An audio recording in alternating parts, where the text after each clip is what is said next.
Buenos días, querida familia. Nos reunimos nuevamente alrededor de la palabra de Dios en este miércoles de la 15ª semana del tiempo ordinario.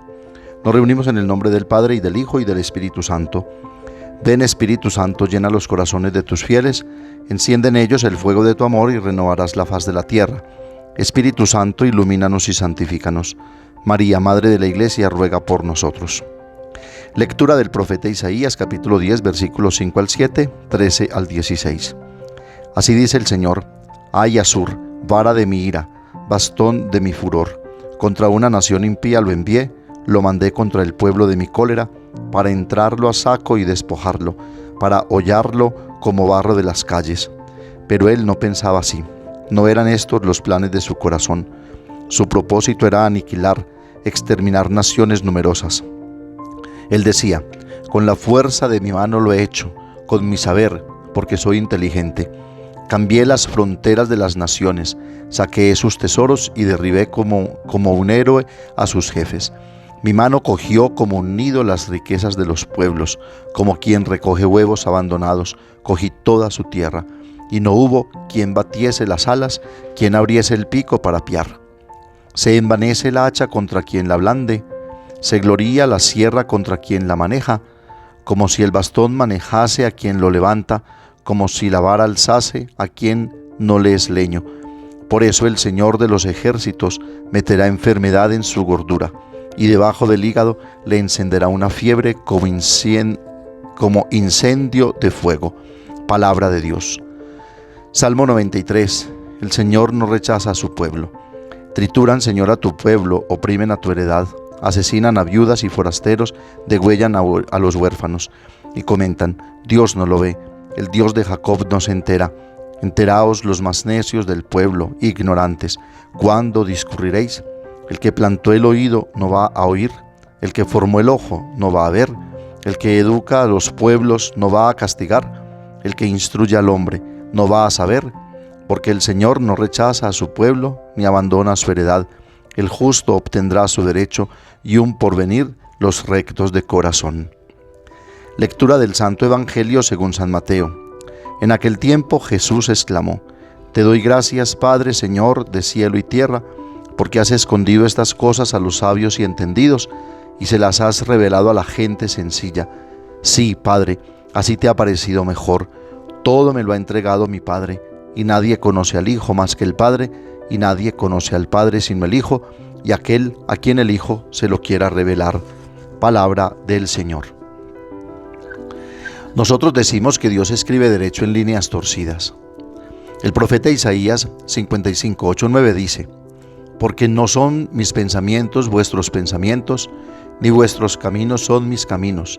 Porque cuanto aventajan los cielos a la tierra, así aventajan mis caminos a los vuestros, y mis pensamientos a los vuestros.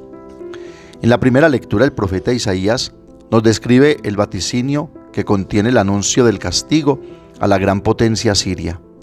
Pues en el plan divino, Asiria debía servir para castigar a la nación impía.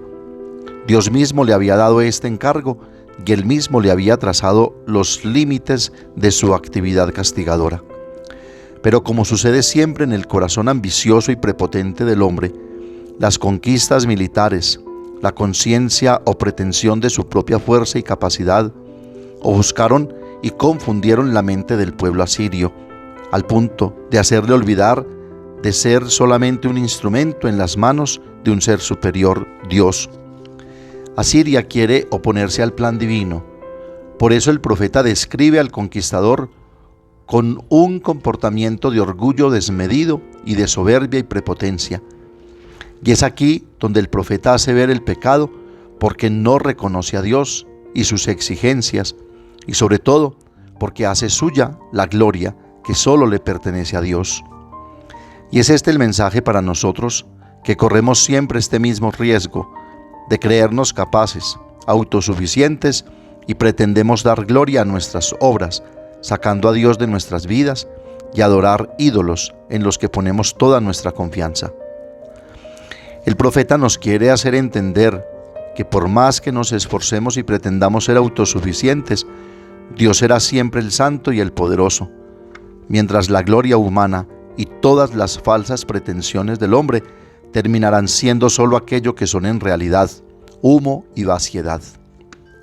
San Pablo en 1 Corintios 1, 19, 21 dice: porque dice la Escritura, destruiré la sabiduría de los sabios e inutilizaré la inteligencia de los inteligentes. ¿Dónde está el sabio? ¿Dónde el docto? ¿Dónde el sofista de este mundo? ¿Acaso no entondeció Dios la sabiduría del mundo? De hecho, como el mundo mediante su propia sabiduría no conoció a Dios en su divina sabiduría, quiso Dios salvar a los creyentes mediante la necedad de la predicación.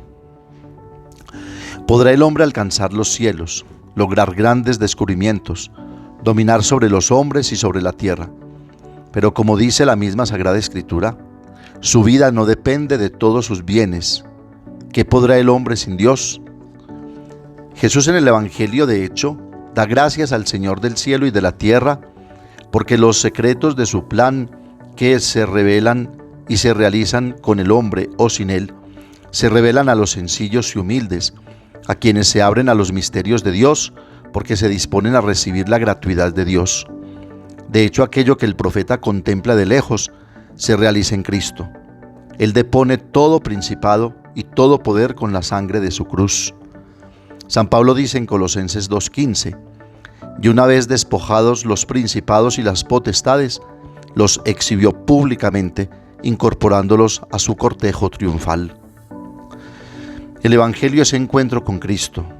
La fe no es fruto de un hábil razonamiento ni la demostración científica de un teorema, sino el encuentro con una persona que se llama Jesucristo, el Hijo de Dios, el Salvador, el Emmanuel, el Dios con nosotros. La fe entonces no es el resultado de un complicado cálculo matemático. El Evangelio es encuentro con Cristo, es acontecer de Dios en la vida, es dejar hablar a Dios en el corazón, reconocerlo como el único que puede ser mi Señor y el Señor del cielo y de la tierra. En Jesús descubro la verdad sobre mí mismo, sobre Dios, sobre la historia, sobre el mundo, porque no hay otra palabra de vida, de gracia y de salvación. De hecho, lo dice el mismo Jesús en la parábola del buen pastor: todos los que vinieron antes de mí son salteadores y ladrones. Yo soy la puerta de las ovejas.